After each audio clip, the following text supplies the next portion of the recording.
Salam dalam nama Tuhan Yesus Kristus. Saudara-saudara, firman Tuhan yang akan kita renungkan adalah jangan melupakan Tuhan Allahmu. Firman Tuhan ini sangat penting untuk kita pelajari karena sebagai orang Kristen, kadang-kadang kita bisa melupakan akan Tuhan. Bagaimana caranya? Yaitu dengan tidak datang beribadah kepadanya, tidak datang berdoa kepadanya, dan juga tidak patuh pada firman Tuhan. Nah, kalau kita melihat di dalam firman Tuhan di kitab Ulangan pasal 8 ayat 11, di sini dikatakan, hati-hatilah supaya jangan engkau melupakan Tuhan Allahmu dengan tidak berpegang pada perintah, peraturan, dan ketetapannya yang kusampaikan kepadamu pada hari ini. Firman Tuhan ini secara khusus disampaikan oleh Nabi Musa kepada bangsa Israel ketika mereka hendak mau masuk ke tanah perjanjian. Jadi sebelum mereka sampai ke tanah perjanjian, Musa memperingatkan mereka supaya mereka tidak pernah melupakan Tuhan atau mereka harus tetap setia melakukan kewajiban mereka kepada Tuhan Allah. Kalau kita melihat bagaimana perjalanan orang Israel mulai dari Mesir dan juga sampai saat ini, dalam berapa puluh tahun lamanya berada di padang gurun, orang Israel seringkali menyakiti hati Tuhan. Mereka seringkali bersungut-sungut kepada Tuhan. Mereka seringkali tidak bersyukur kepada Tuhan. Mereka seringkali mengabaikan perintah-perintah Tuhan. Bahkan kita melihat banyak orang-orang Israel juga yang hatinya tidak sungguh-sungguh mengikut Tuhan. Jadi sangat penting bagi orang Israel saat ini diperingatkan sebelum mereka masuk ke tanah perjanjian, mereka harus ingat tidak boleh melupakan Tuhan. Kalau kita melihat keadaan tanah perjanjian itu sangat-sangat baik keadaannya. Mulai kalau kita membaca misalnya di ayatnya yang ke-7, ya. Ulangan pasal 8 ayat yang ke-7, di situ firman Tuhan mengatakan bahwa keadaan negeri tanah perjanjian itu sangat baik. Negeri yang dengan sungai, mata air, danau, lalu ada lembah-lembah dan gunung-gunung. Lalu ada negeri dengan gandum dan jelainya, dengan pohon anggur, pohon ara, dan pohon delimanya. Suatu negeri dengan pohon zaitun dan madunya. Negeri di mana mereka akan makan roti dengan tidak usah berhemat. Mereka tidak akan kekurangan. Dan lain-lain. Artinya apa? Negeri ini sangat baik keadaannya. Tanah yang subur. Nah, jadi kalau mereka nantinya sudah berada di sana, ketika mereka sudah dalam keadaan baik, dalam keadaan enak, senang, mereka tidak usah dikatakan berhemat-hemat karena saking susahnya yang mencari nafkah di tanah itu. Tidak usah, karena negeri itu diberkati oleh Tuhan.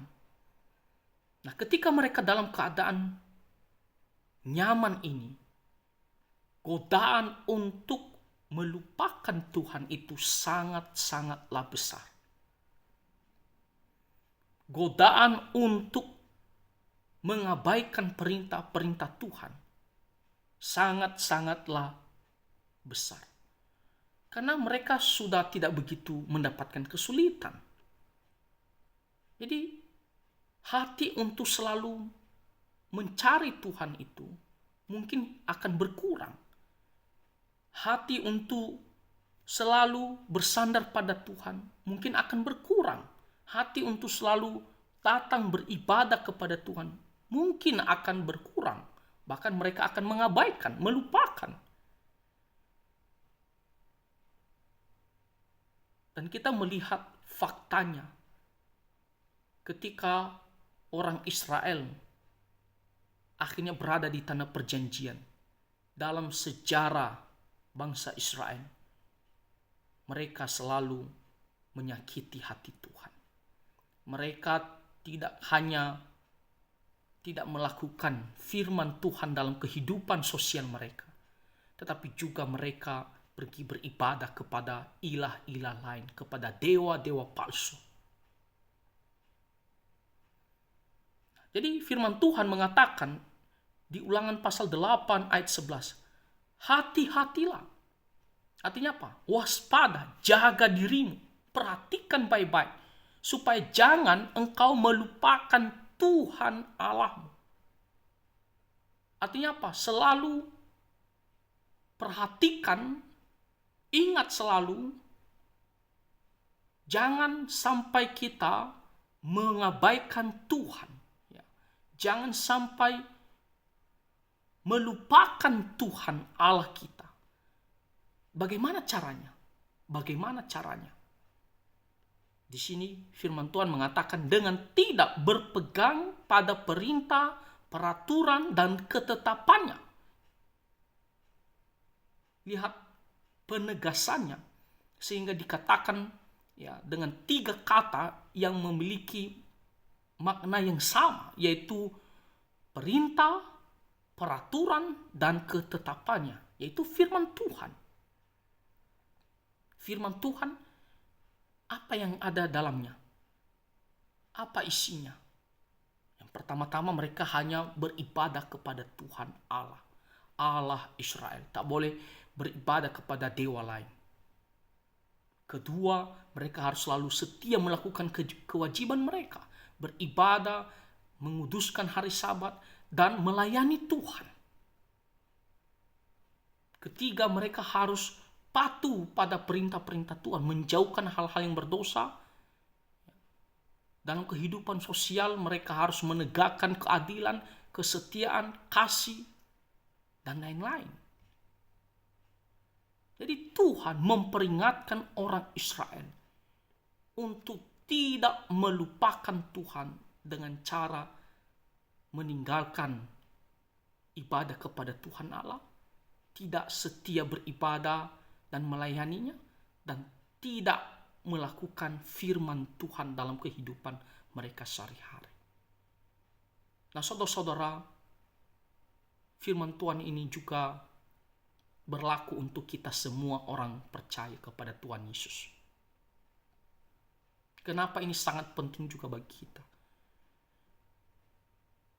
Ada banyak kesaksian, ada banyak contoh.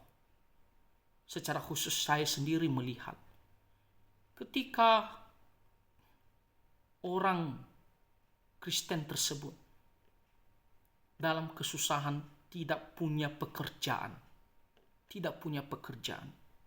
Dia datang mencari Tuhan, berdoa kepada Tuhan supaya dikasih pekerjaan, memohon-mohon kepada Tuhan, dengan merendahkan diri, kiranya Tuhan memberkati, memberikan pekerjaan sehingga ada penghasilan yang baik. Bahkan ada yang sampai berbulan-bulan, bertahun-tahun bergumul. Dia sudah berusaha, tapi belum ada jalan keluarnya. Tetapi oleh karena belas kasihan Tuhan, akhirnya Tuhan menjawab doanya. Dan mungkin awal-awal dia datang, setia beribadah, berdoa. Tetapi beberapa bulan kemudian, atau berapa tahun, 1 tahun kemudian, 2 tahun kemudian, tidak ingat lagi ibadah kepada Tuhan. Tidak datang lagi beribadah ke gereja. Tidak lagi datang berdoa kepada Tuhan. Apalagi mau patuh pada firman Tuhan, kita tidak tahu pasti. Tapi hal yang mendasar saja, datang beribadah kepada Tuhan setiap hari Sabat, hari Minggu, tidak muncul. Persekutuan pun tidak muncul. Melupakan Tuhan. Memang dia tidak meninggalkan iman kepada Tuhan Yesus. Memang dia tetap mengatakan saya ikut Tuhan Yesus, tetapi dia tidak mencari Tuhan, dia tidak dekat dengan Tuhan. Kenapa? Karena keadaannya sudah baik sekarang. Dia sudah kerja di perusahaan, gajinya menetap, penghasilan oke. Saudara-saudara, bukan hanya satu orang, ada beberapa orang yang saya sendiri saksikan seperti demikian. Dan tentunya tidak hanya orang-orang Kristen tersebut, mungkin juga diri kita, ya, diri kita sendiri, kita semua. Kadang-kadang dalam keadaan susah kita datang mencari Tuhan. Tapi ketika kita dalam keadaan baik, enak, kita bisa melupakan Tuhan. Ya. Lebih parahnya lagi, ada orang yang meninggalkan iman kepada Tuhan. Nah, saudara-saudara, sebagai orang Kristen, kalau kita mengikut Tuhan, maka kita harus setia apapun keadaannya, susah senang. Kita harus selalu berpegang pada perintah, peraturan, dan ketetapan Tuhan. Apa itu tadi saya selalu katakan, ya, beribadah itu adalah hal yang mendasar. Setiap hari Minggu harus beribadah. Termasuk kita ikut persekutuan. Ya. Kedua, kita harus melayani Dia. Dan ketiga, kita melakukan perintah-perintahnya. Menjauhkan hal yang berdosa. Dan melakukan apa yang Tuhan kehendaki. Ingat ini. Bahkan ketika kita dalam keadaan baik pun, kita jangan lupa bersyukur kepada Tuhan. Kita memuji Tuhan. Jadi mari kita selalu mengingat akan Tuhan. Berpegang pada perintahnya. Dan setia patuh pada perintahnya. Maka Tuhan akan memberkati kita, memimpin, menyertai hidup kita selalu. Akhirnya firman Tuhan ini bisa menjadi berkat rohani bagi kita dan membawa kita untuk lebih dekat, untuk lebih mengasihi Tuhan Allah kita, Tuhan Yesus Kristus, Juru Selamat kita. Tuhan Yesus memberkati kita semua. Amin.